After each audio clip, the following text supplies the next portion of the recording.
Hello learners, स्वागत है आपका आपके अपने यूट्यूब चैनल नॉलेज आर्ट्स में। तो हम पढ़ रहे थे एलटीके सिलेबस।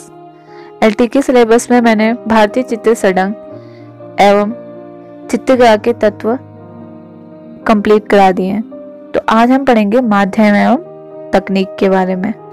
तो माध्यम एवं टेक्निक के अंदर क्या चीजें आएंगी, क्योंकि एक चित्रकार जो होता है अपनी भावों की अभिव्यक्ति के लिए अलग अलग माध्यमों एवं तकनीकी का प्रयोग करके चित्र बनाते हैं। तो उसी के अंतर्गत हम पढ़ेंगे जो भी उसने माध्यम यूज करे हैं चित्र बनाने के लिए उसके बारे में। तो आइए जानते हैं इसके बारे में। तो पहले हम बात करते हैं शुष्क माध्यम यानी कि सूखे हुए। तो इसके अंतर्गत क्या आता है, तो इसके भी दो पार्ट्स हैं। पहले तो एक है चूड़ित और दूसरा पेस्टल यानी कि चूरा चूरा, और दूसरा पेस्टल कलर। चूड़ित से हमें समझ में आता है कि इसमें रंगोली, चौक पूर्णा और झांसी, इन सब के द्वारा ये चूड़ित माध्यम के द्वारा बनते हैं। और जो पेस्टल होता है, आज का पेस्टल कलर्स का बहुत ज्यादा यूज होता है। ये एक चित्रण की सरल विधि समझी जाती है। इसको हम सीधे डायरेक्ट ही क्या करते हैं, कागज पे बनाते हैं। और इसके स्थायीकरण के लिए यानी कि इसको फिक्स करने के लिए हम फिक्सेटिव मीडियम्स का यूज करते हैं। तो ये था पेस्टल के बारे में।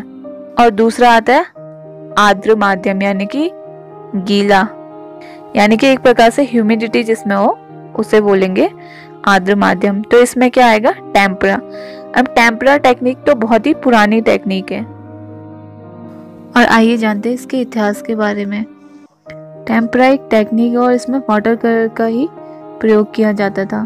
तो एजेंडा के समय क्या होता था, जो दीवारों पे चित्र बनाए जाते थे तो पहले भित्ति को खुरदरा करते थे, फिर उसमें गोबर, कपड़े की महीन लुगदी और छनी हुई मिट्टी, धान की भूसी और अलसी के लेप का प्लास्टर लगाते थे। फिर ऐसे करके वो एक लेयर के ऊपर लेयर चढ़ाते थे, जिससे कि वो दीवार के ऊपर एक उसके शीशे की जैसी चमक बन जाए, जिससे चित्र हम अच्छे से बना सके। इसी आधार पर जमीन पर रंग लगाते थे और फिर कुछ खनिज रंग जैसे गेरू, हिरोंजी, रामरज, ऐसे कुछ कलर्स को पत्थरों में पीस देते थे। उसके बाद लाजवृत और दहने फिरंकुश रासायनिक कलर जैसे आलता, शंख और जस्ते से बने सफेदा आदि लगाकर तैयार किया जाता था। और फिर उसमें वाटर कलर से, जो भी ये नेचुरल कलर होते थे, उससे चित्र बनाए जाते थे। और फिर बाद में भारत में इसी परंपरा को आगे भी बढ़ाया गया और बादामी, सिंधवाड़ा, तंजौर अनेक गुफाओं में इसी प्रकार से चित्रण किया गया इसी माध्यम के द्वारा। और फिर इसी प्रकार मुगल, राजस्थानी, पहाड़ी शैलियों में भी इसका प्रयोग किया गया। इसमें कुछ थोड़ा सा इनोवेटिव करके, कुछ बदलाव करके इसी प्रकार से इसी माध्यम से चित्रण किया जाता था, जिसे कुआस शैली के नाम से जाना जाता है। एवं इसमें रंगों के घोल के माध्यम के लिए पायस का प्रयोग किया जाता था। अब पायस की विधि क्या है, अंडे की दर्जी में गोंद, दूध और ग्लिसरीन और अलसी के तेल का प्रयोग किया जाता था। फिर इसके प्रयोग से लकड़ी के धरातल में भित्ति में चित्रण किया जाता था।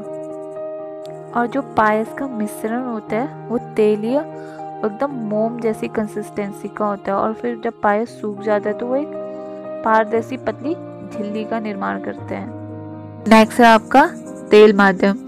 इसके धरातल के कैनवास, कार्डबोर्ड, हार्डबोर्ड और गैसोपट का प्रयोग करते हैं। अब गैसोपट क्या है, ये लकड़ी के पटरे में प्लास्टर ऑफ पेरिस और सेरस मिलाकर उसकी एक पतली परत चढ़ाई जाती है और धरातल का निर्माण किया जाता है, यानी कि जिसमें हम चित्र बनाते हैं उसका निर्माण कराते हैं। और चित्र बनाने से पहले धरातल में हम साइजिंग और प्राइमिंग करते हैं।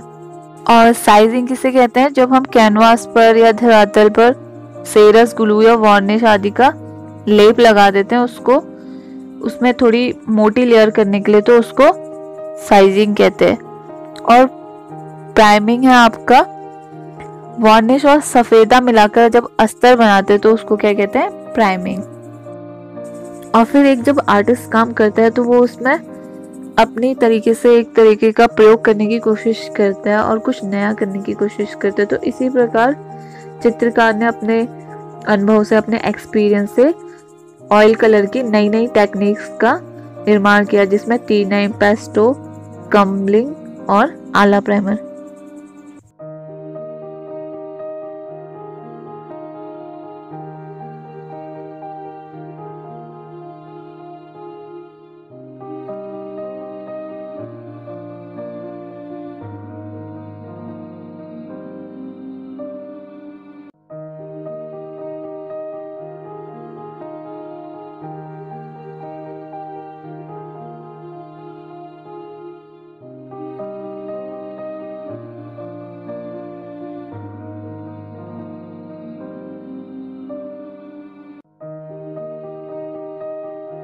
तो नेक्स्ट है आपका जल रंग माध्यम, जो कि बहुत फेमस मीडियम है।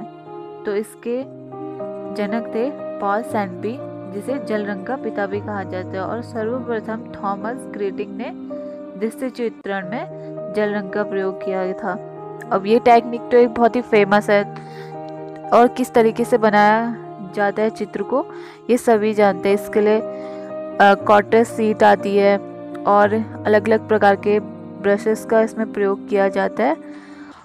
और इसके लिए जो ब्रश यूज़ करे जाते हैं वो जानवरों के बाल से बने होते हैं, जैसे गिलहरी, ऊंट, हिरन, और कुछ सिंथेटिक ब्रश भी होते हैं जिससे जल रंग का प्रयोग किया जाता है।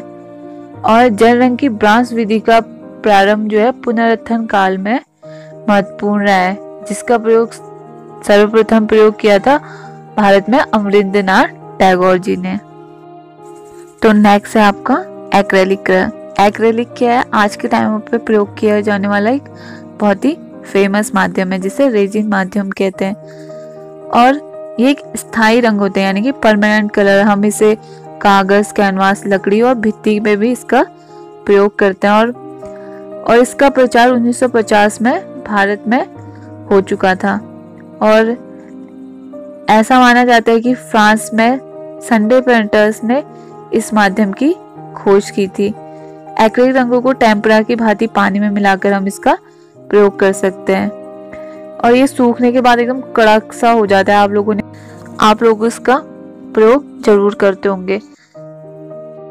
अगर आपको वीडियो पसंद आए तो please like, share, subscribe this channel and comment करके जरूर बताएं कि आपको वीडियो कैसा लगा। और मेरे साथ वीडियो के एंड तक बने रहने के लिए थैंक यू आपका।